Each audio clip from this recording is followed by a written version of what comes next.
제목으로 하나님 말씀 전하겠습니다. 세월이 참 빠른 것 같습니다. 단풍이 드는가 했더니 어느새 낙엽도 다 떨어져 있고 어느 집사님께서 오늘 아침에 교회 1층에 트리가 등장하면 벌써 1년이 다 지난 거라는 그런 말씀이 귀에 쏙 들어왔습니다. 벌써 몇 주 뒤면은 성탄절이고 새해가 한 달밖에 남지 않았습니다. 이렇게 연말이 되면 자연스럽게 이런 질문이 우리에게 떠오릅니다. 나는 올해 무엇에 가장 많은 시간을 썼을까? 하나님이 내게 맡겨주신 것 앞에서 나는 어떤 반응을 하며 살아왔을까? 저는 어느 날 떨어진 이 낙엽처럼 우수수 빠져있는 제 머리카락과 또 아내의 머리에 늘어난 흰머리를 보면서 그런 생각이 들었습니다. 우리에게 주어진 시간이 정말 길지 않구나. 하나님 앞에서 의미 있게 쓰지 않으면 정말 세월이 화살과 같이 빠르게 흘러가겠구나라는 생각을 해보았습니다. 여러분들, 우리는 세월을 붙잡을 수는 없습니다. 그러나 흘러가는 시간 속에서 우리가 무엇을 위해 살아갈지 우리는 선택을 할 수 있습니다. 특별히 오늘 본문 디도서 1장을 보면은 사도 바울은 자신을 소개하면서 하나님께서 내게 복음을 맡겨주셨다라고 말합니다. 디도서 1장 3절 말씀을 같이 한번 읽어보겠습니다. 시작.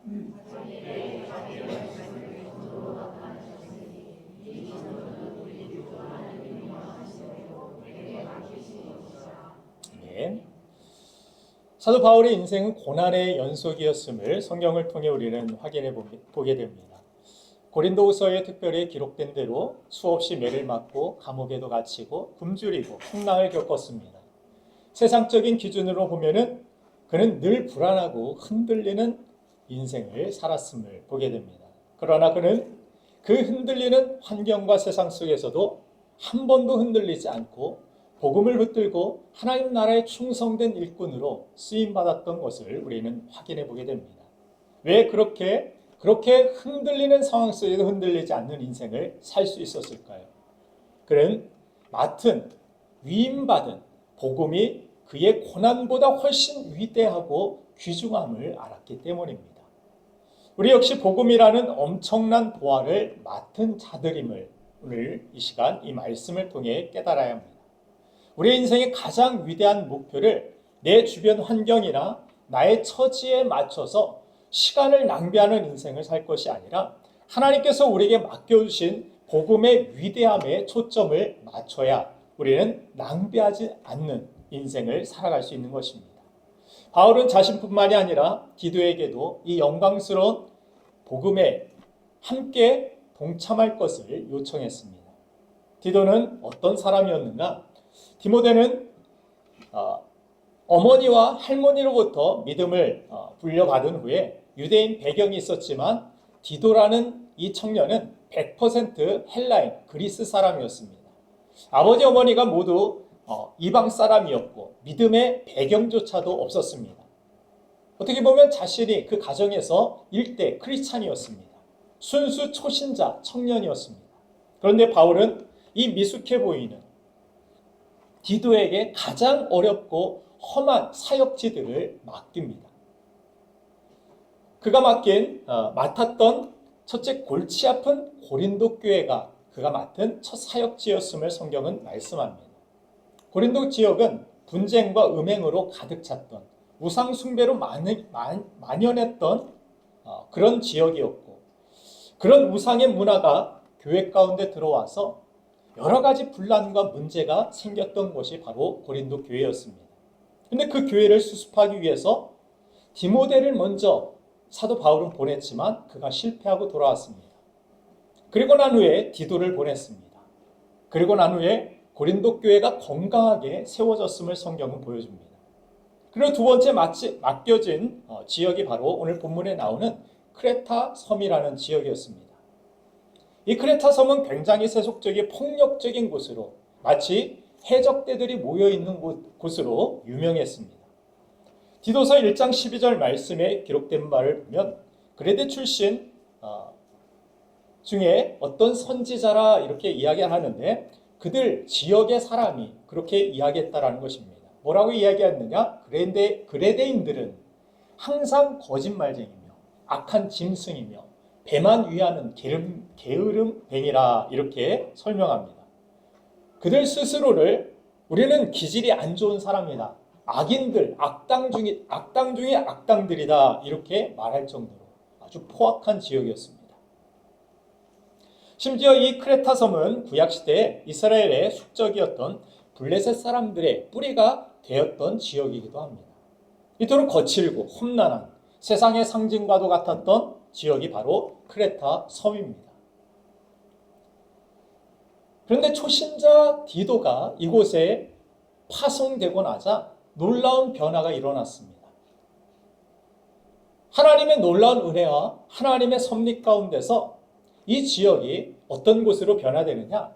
초대교회에 교보들이 중요하게 생각된 12지역이 있었는데 그 중에 한 지역이 바로 이 크레타 섬, 이곳에 세워진 교회였습니다. 이 지역에 디도가 남아서 이 악당들, 정말 해적과 같은 그들과 함께 신앙생활을 하면서 든든한 교회, 어떤 교회보다도 훌륭한 교회로 세우고 하나님의 영광을 드러낸 그런 목회자가 되었음을 성경은 말씀하고 있습니다. 특별히 오늘 본 말씀 디도서 1장 5절 말씀을 보면 그가 어떤 일을 했습니까? 장로들을 그곳에 세웠다라고 이야기하고 있습니다. 그곳에 장로를 세우라는 사도 바울의 부탁을 받고 내가 평신도인데 내가 지도자도 아닌데 목회자도 아닌데 나는 초신자인데 어떻게 내가 그 일들을 할 수 있습니까?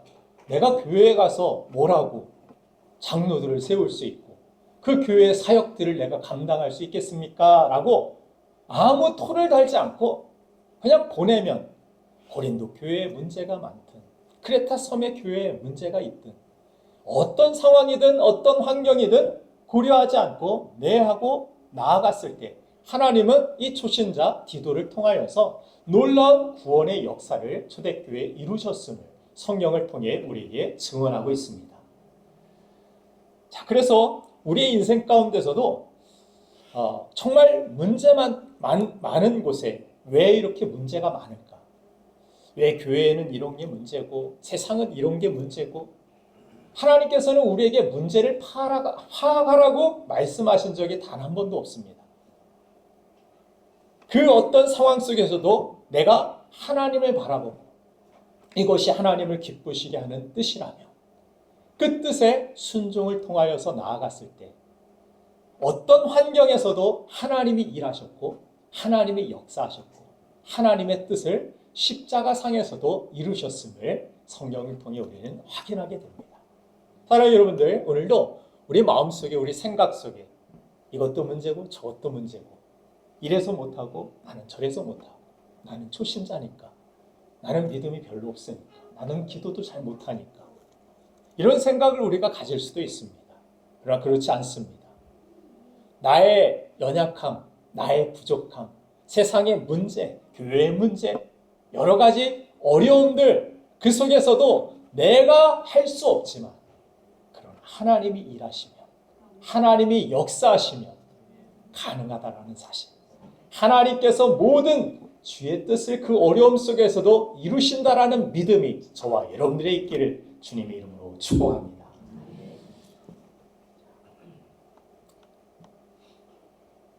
그래서 이 시대에 정말 하나님께서 사용하시는 약한 영웅, 그 영웅은 믿음이 얼마나 오래되었는가, 내가 얼마나 신앙생활을 오래 했는가, 나에게 어떤 스펙이 있고 어떤 능력이 있는가가 중요한 것이 아니라 초신자도, 이 디도도 할 수 있었다라면 저와 여러분들의 연약함을 가지고도 하나님은 충분히 더 놀라운 일들을 이루실 수 있다라는 사실을 오늘 성경은 우리에게 분명하게 말씀하여 주시는 줄로 믿습니다.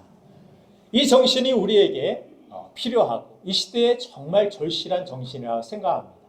조금만 힘들면 우리가 뒤로 물러서고 조금만 어려우면 우리가 포기하고 그런 이 시대 가운데서 정말 믿음이라는 것은 끝까지 주님과 함께 동행한다라는 사실, 끝까지 가야 십자가 중도에 우리가 포기하는 것이 아니라 십자가 지고 끝까지 나아갔을 때 거기에서 하나님의 놀라운 은혜와 열매가 있다는 사실 오늘도 우리는 다시 한번 명심해야 될 줄로 믿습니다.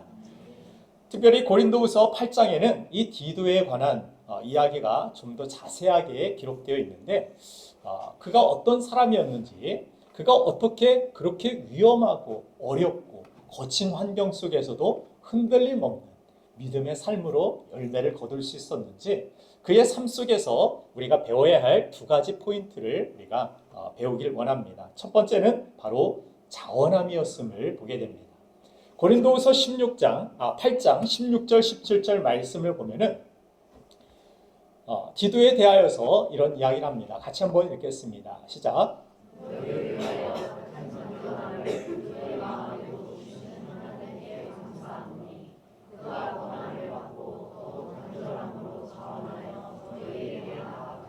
아멘.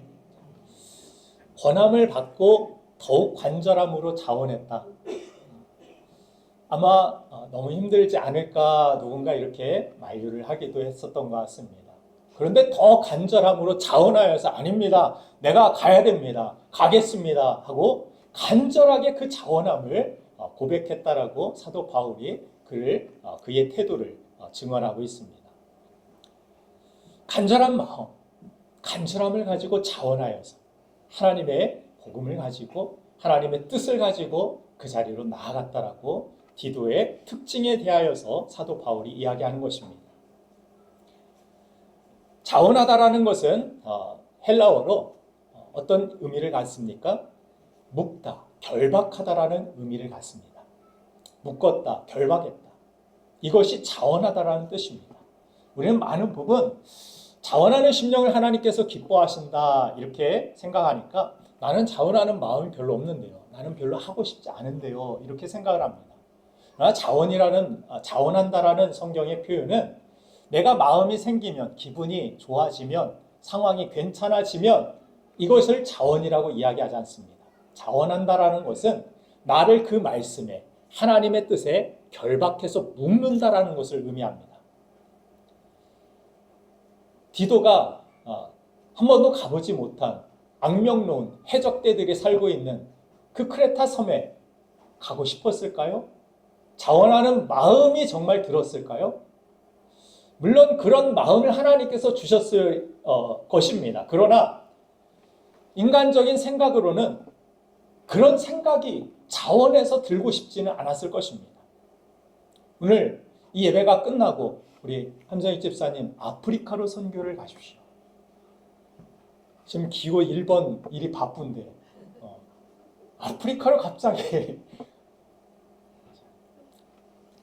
자원하는 마음이 들 수 있을까요? 디도가 아무 일도 하고 있지 않았던 그런 사람도 아니었고 그 삶 속에서 헬라인으로서 자신의 삶의 모든 터전에서 열심히 살아가고 있었던 초신자, 이제 신앙생활을 처음 시작했던 그 사람에게 갑자기 날벼락과 같이 나에게 고린도로 가라, 나에게 크레타 섬으로 가라, 이런 이야기를 들었을 때 내 상황을 고려하고 생각을 고려하고 내 감정과 내 기분을 생각했을 때는 거절하고 싶은 생각이 왜 없었겠습니까? 그러나 그가 더욱 자원함을 가지고 하나님의 뜻을 섬겼다라고 성경이 이야기하는 것은 내 생각을 내려놓고 그것이 나에게 주어진 하나님의 사명이고 하나님의 뜻이라면 나의 인생을 거기에 묻겠습니다. 하나님의 뜻에 나의 인생을 결박했습니다. 이것이 기도의 신앙의 중심이었고 또 핵심이었습니다. 또 우리가 흔들리기 쉬운 세상 속에서 가져야 될 귀한 믿음의 태도라고 성경은 말씀해 줍니다. 그래서 그의 사역의 원리는 내가 어떤 일을 이루어 가겠다, 내 생각이, 내 계획이, 내 상황이 이러니까 내가 하겠다라는 그런 태도가 아니었습니다. 하나님의 말씀이 있습니까? 내가 거기에 묶여서 그냥 순종으로 따라가겠습니다. 이 태도가 바로 자원함의 태도였다라는 사실을 보게 됩니다. 다른 말로 하자면 존재로서 일을 했다라는 것입니다. 디도는. 내가 이 일들을 어떻게 감당합니까? 내가 어떻게 할 수 있습니까가 아니라 하나님이 말씀을 주셨으면 하나님께서 그 일을 해낼 수 있는, 그 말씀을 이룰 수 있는 능력도 하나님께서 주실 것입니다. 믿습니까? 하나님의 말씀을 우리는 이렇게 받아야 합니다. 하나님의 말씀을 나에게 그냥 주시고 네가 한번 생각해봐. 네 상황이 괜찮아지면 이 말씀대로 네가 살아봐. 하나님께서 그렇게 우리에게 말씀을 주시지 않습니다.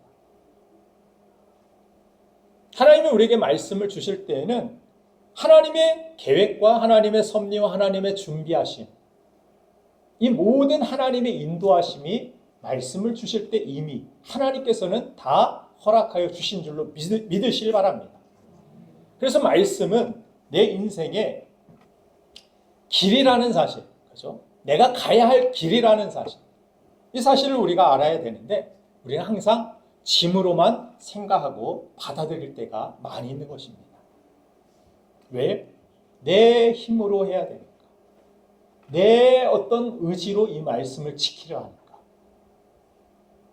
그냥 억지로, 인색함으로. 우리는 신앙생활 할 때가 얼마나 많이 있는지 모릅니다. 우리에게 주신 사명을 감당할 때도 기쁨으로 이렇게 자원하는 심령으로 나아가지 못할 때가 많이 있습니다. 왜 그렇습니까? 내 의지로, 내 힘으로, 내 계산으로 이 모든 일들을 감당하려 하기 때문입니다.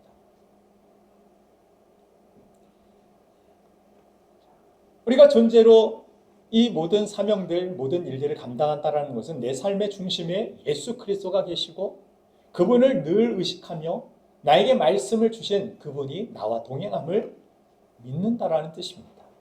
갈라디아서 2장 20절 말씀은 주님과 함께 우리가 자원으로 묶여서 그 말씀을 따라 살아간다라는 존재의 비밀을 이렇게 설명합니다. 같이 한번 읽겠습니다. 시작. 내가 그리스도와 함께 십자가에 못 박혔나니 그런즉 이제는 내가 사는 것이 아니요 오직 내 안에 그리스도께서 사시는 것이라.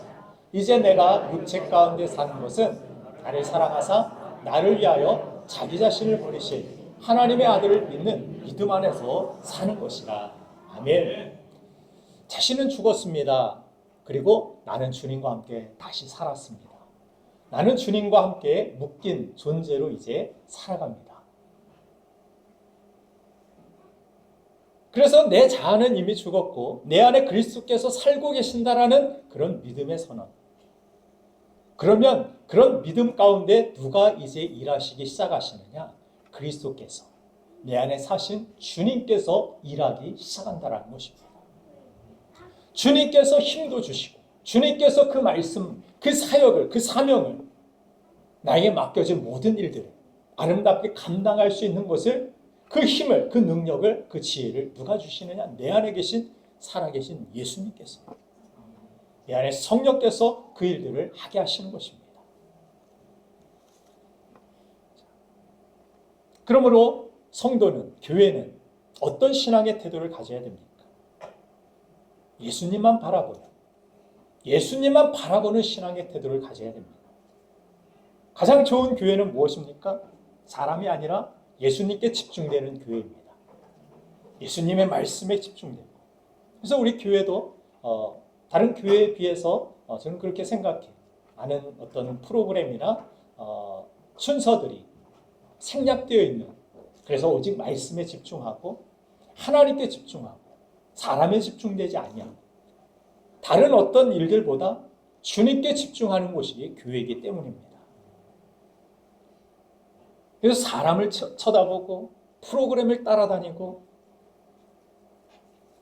이 프로그램이 좋으면 저 프로그램으로, 이 프로그램으로, 저 프로그램이 좋다고 하면 저 프로그램으로 따라다니는 그러한 삶이 아니라 오직 예수님만 따라가는 우리 교회, 우리 성도가 되기를 간절히 소망합니다.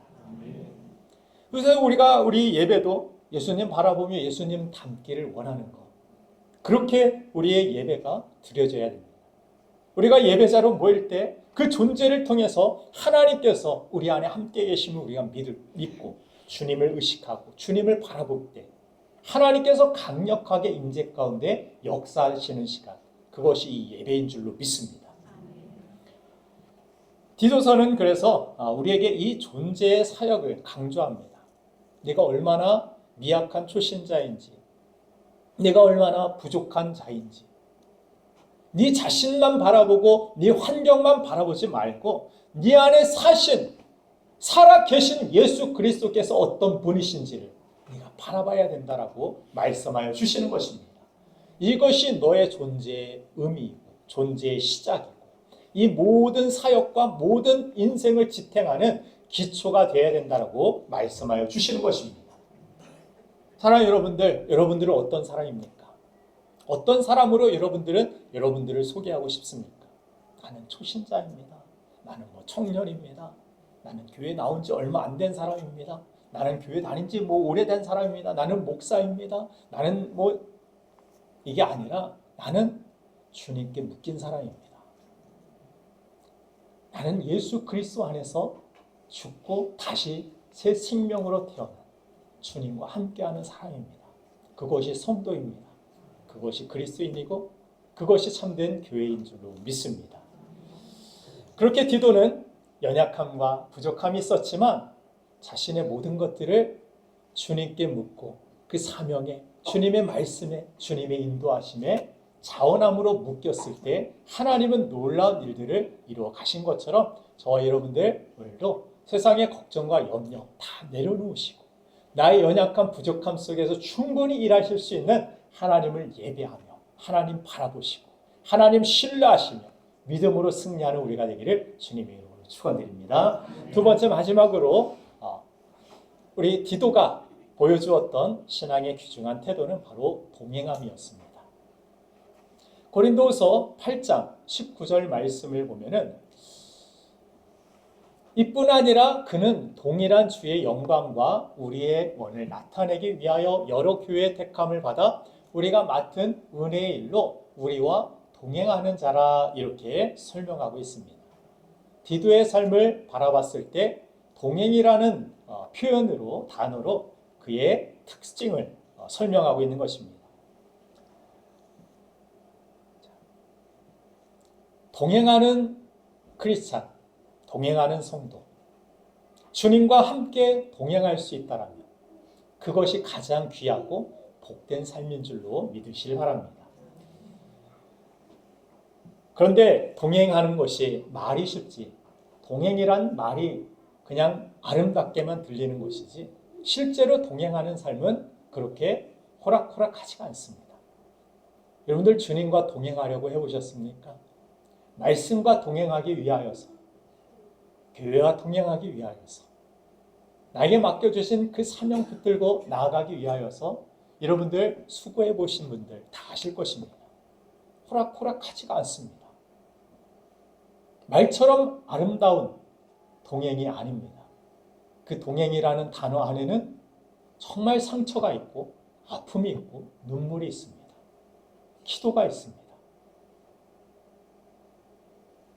어느 교회 자매님에 대한 이 추모의 글을 얼마 전에 본 적이 있는데 어떤 분이 그런 낭독을 하시더라고요. 하나님이 기뻐하시는 예배, 기도, 선교의 자리에 거의 모두 동참하고 헌신했던 사람, 이런 표현을 했는데 정말 감동적이었습니다. 그 사람을 추모하고 기억할 때 자신들보다 일찍 천국에 올라갔지만 그를 생각할 때 남은 사람들이 어떤 자리에도 함께 있었던 사람이었습니다라고 그렇게 그 자매를 표현한 그 단어가 정말 마음에 와닿았습니다. 디도가 바로 그런 사람이었다라고 사도 바울은 설명합니다. 내가 매를 맞고 내가 감옥에 갇히고 내가 복음을 전하다 정말 힘든 상황 속에서도 디도는 우리와 동행하였던 사람이다. 정말 우리 곁에서 함께 있었고 그 모든 어려운 상황들을 같이 극복했던 그런 사람들이었다. 기쁨의 자리뿐만이 아니라 슬픔의 자리, 눈물의 자리, 끝까지 함께 동행했던 이 디도를 생각할 때 얼마나 위로가 됐고 사도 바울이 얼마나 큰 힘이 되었을까요? 우리가 예수님과 동행하길 원한다라고 그렇게 기도하고 고백하지만 실제로 우리는 예수님과는 다른 내가 원하는 자리에만 서 있을 때가 많이 있습니다. 그것이 우리의 연약함입니다. 그러나 정말 우리가 동행하기를 원한다라면 예수님이 계시는 기도의 자리, 예수님이 계신 예배의 자리, 예수님이 계신 전도의 자리, 예수님이 계신 십자가의 자리도 함께 할 수 있는 주님의 제자, 진짜 동행자가 되기를 간절히 소망합니다. 제가 아는 LA 사장님 한 분이 예전에 LA에 대지진이 났을 때 자기 아내에게 오만 정이 다 떨어졌다라고 하소연하시는 이야기를 들어봤습니다. 왜냐고 그렇게 물었더니 자기는 지진이 났을 때 좀 잠이 깊이 들어서 좀 늦게 일어났나 봅니다. 근데 막 굉음이 지하에서부터 들리는데 정말 처음 들어본 끔찍한 소리가 막 들리고 온 집이 막 흔들리는 가운데서 잠이 벌떡 나가지고 자기 아내 챙기러 갔는데 아내가 없더라는 거예요. 왜 그런가 봤더니 아내는 벌써 속옷바람으로 탈출을 하고 자기를 버리고 나가가지고 나는 이 집에서 잘못하면 꼼짝없이 죽을 뻔했다고. 예전에는 좋은 차 사주고 돈 줄 때만 여보 여보 하면서, 그런데 좀만 힘들고 어려운 상황이면 가차없이 자기를 버릴 여자애라. 그래서 이제 앞으로 뭐 좋은 거 있어도 사주고 싶지 않다고, 그런 마음을 가졌다고 하소연을 하셨습니다. 우리가 풍성한 주님을 경험하지 못하는 이유가, 저는 예수님의 신부인 성도가 예수님을 그 사장님을 대하듯 그렇게 대하는 것은 아닌가라는 그런 생각을 해보았습니다. 내가 좋을 때는 그냥 주님, 주님입니다. 그런데 내 상황이 힘들고 어렵고 내가 위급하면 가차없이 주님께 등 돌리는 우리의 모습이 있지는 않은지, 그저 원망하고 그저 불평하고 그런 우리 자신의 연약함 생각해 보게 되었습니다. 어떤 상황 속에서 동행하는 우리 크리스찬의 모습을 바라볼 때 주님이 왜 어려운지, 왜 힘든지 왜 모르실까요? 다 아시죠? 그럼에도 불구하고 주님과 함께하기 위하여서 이렇게 예배하고 주님과 동행하기 위하여서 십자가의 길, 좁은 문으로 나아가는 그 성도들의 모습, 그 양들의 모습을 바라봤을 때 주님이 어찌 책임감을 느끼시지 않겠습니까? 내가 저 양은 끝까지 책임져 주겠다. 끝까지 붙들어 주겠다. 그래서 성경은 믿음이라는 것을 요한계시록에서 어떻게 이야기합니까? 끝까지 견디는 자는, 끝까지 견디는 자의 초점을 맞추는 모습을 봅니다. 재앙이 있고 환란이 있고 구체적으로 알 필요 없습니다. 여러분들의 상황 속에서 내가 얼마나 많은 재앙이 있는지 고난이 있는지 다 설명하고 다 이해하지 않아도 주님 아십니다. 그러나 주님께서 그 여러 가지 상황, 여러 가지 답답한 환경 속에서 단 하나 보시길 원하시는 것은 무엇입니까? 끝까지 견디는 믿음, 끝까지 주님과 동행하기를, 함께하길 원하는 그 믿음. 그 믿음 하나 때문에 저와 여러분들이 구원받지 않았습니까? 나의 여러 가지 잘남과 착함과 선행, 이것으로 우리가 구원받습니까? 그렇게 구원받을 사람은 세상에 아무도 없습니다. 의인은 없나니 하나도 없습니다. 오직 주님 앞에 겨자씨같이 작은 믿음이지만 나의 믿음을 가지고 내 모든 상황, 뒤돌아고 해서 신앙생활 얼마 하지도 않았는데 얼마나 연약함이 많이 있었겠습니까? 소툼이 얼마나 많이 있었겠습니까?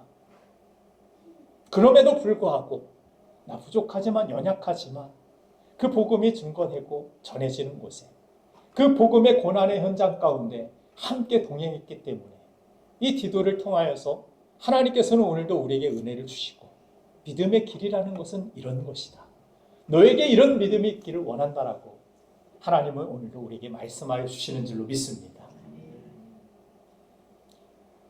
그래서 여러분들 신앙생활을 할 때에도 주님과 동행하는, 함께하는 것이 중요하다는 사실, 교회도 여러분들 소속이 분명한 것이 좋습니다. 웬만하면. 왜냐하면 성경은 교회를 예수님의 몸으로 설명하기 때문입니다. 디도서 1장 23절에서도 그런 이야기를 합니다.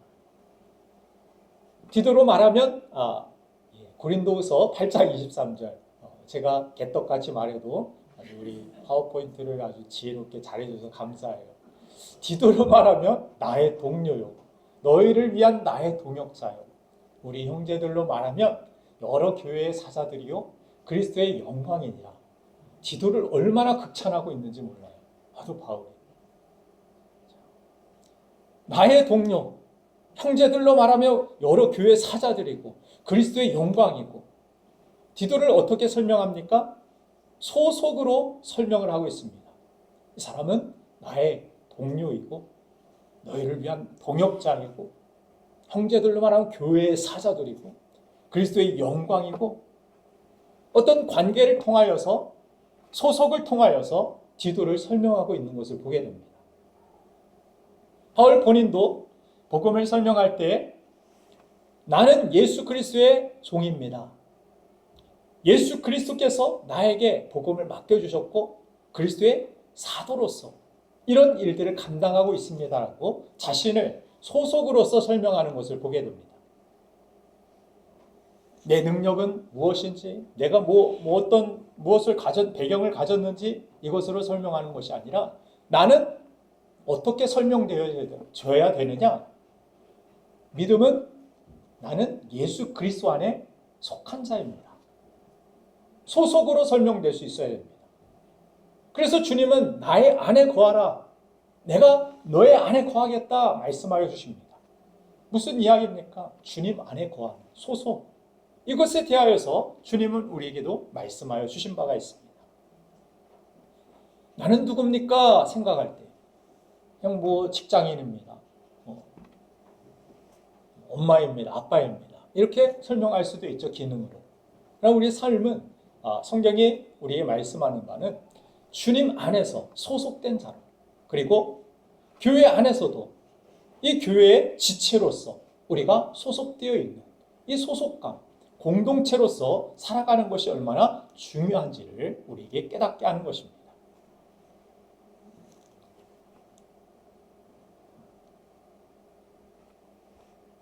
그래서 우리가 어디에 소속되어 있지 않으면, 소속이 불분명하면 여기저기 눈치를 보게 됩니다. 제가 미국에서 여러 미국 교회들을 탐방하면서 그 교회를 가면은 눈치를 보게 돼요.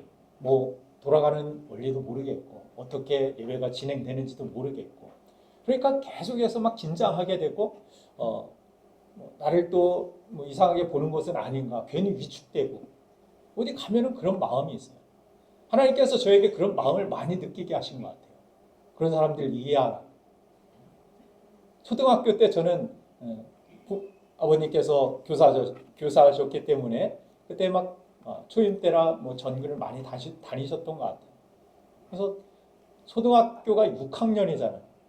5번을 전학을 다녔으니까 거의 1년에 한 번씩 가가지고 안녕하세요, 저는 누굽니다, 어디 학교에서 왔고, 맨날 이 인사를 해마다 했던 것 같아요. 소속감이 불분명하니까 어디 가면은 항상 불안하고 초조하고 긴장되고 그런 마음들이 있습니다.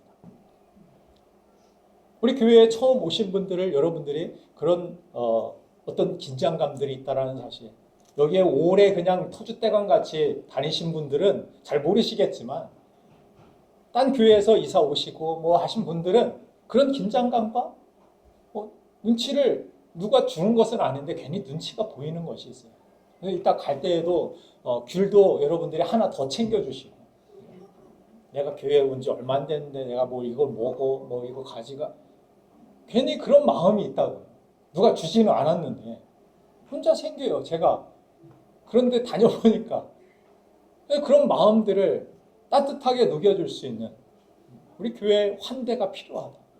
환대 문화가 필요하고, 환영의 문화가 필요하고, 서로 축복해주고, 서로 먼저 손 내밀어주고 인사해주는, 작은 것이지만 그 사람의 마음을 활짝 열어주고, 삭개오 눈치 보여가지고 나무에 올라가가지고 주님 그냥 훔쳐보듯이, 그랬을 때 주님께서 그 집에 함께 머물 때, 그를 환대하고 환영해 줄 때, 복음을 전하고 막 회개하라, 막 천국이 가까웠던, 너 왜 맨날 남의 것 토색 뭐예요? 남의 것 자꾸 그래요. 전문 용어 아니면 막 극단적인 용어. 삥땅. 왜 그러느냐 너. 이게 아니라 그냥 같이 식사하고 그러는데 자기가 먼저 막 회개하고 내가 토색한 것이 있으면 세 배나 갚겠습니다. 막 변화되는 모습이 있지 않습니까? 맨날 뭐 가르쳐 줘야 맨날 이렇게 너 왜 이렇게 안 해? 이래야만 사람이 변화되는 게 아니에요. 그리고 우리 잔소리로 남편들, 우리 자녀들 다 변화됐죠 벌써. 대고도 남았죠. 우리 자신도 그렇고.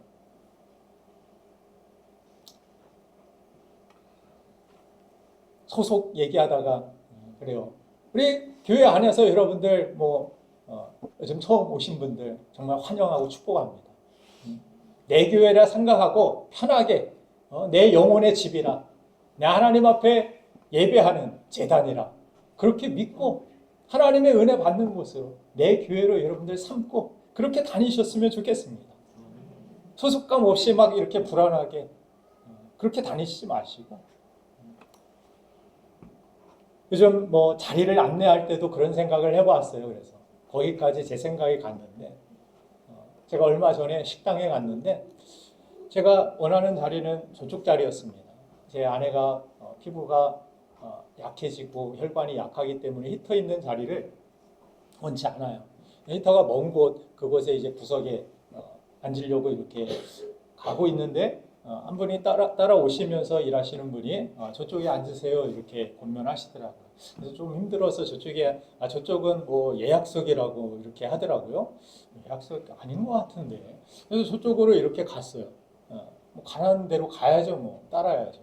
거기서 따라갔는데 한 1분 있다가 예약한 사람도 아닌데 그 자리에 앉히고 그 자리에 저는 앉으라는 자리에 이렇게 그냥 순종이 어쨌든 그 자리에 앉았는데 앉고 나니까 뭔가 음식은 맛있는 집인데 그 일로 인하여서 자꾸 음식까지도 막 불평이 나오더라고요.